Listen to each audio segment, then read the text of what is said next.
В этом году на территории Батыревского района ремонтируются 3 клуба. В Нарваш-Шигалинском ремонтные работы ведутся в рамках регионального проекта «Культурная среда» национального проекта «Культура» на общую сумму более 8 миллионов рублей.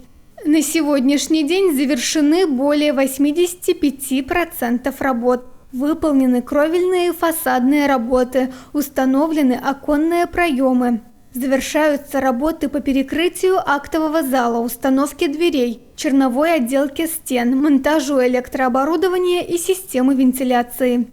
Участие Чувашии в национальном проекте «Культура» является, конечно, такой существенной поддержкой для развития нашей отрасли. В этом году в рамках нацпроекта «Культура» в Чувашии строится 1 клуб, это в Маргашском районе, и происходит такой капитальный ремонт 2 клубов, которые являются опорными точками в районах. Один из таких клубов – это клуб в Батыревском районе, где мы сейчас находимся.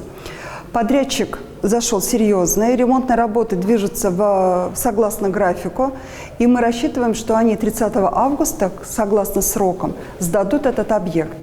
В рамках республиканского проекта «Местный дом культуры» в Туруновском поселении капитальный ремонт идет в 2 клубах. В селе Туруново предусмотренные по контракту работы завершены, однако клуб к открытию пока не готов. Выделенные средства по этим 2 клубам освоены, но проектная сметная стоимость каждого клуба составляла примерно более 5,5 миллионов.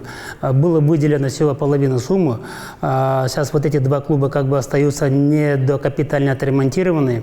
Мы сейчас планируем выходить в кабинет министров, чтобы они поддержали и чтобы могли завершить вот эти 2 клуба.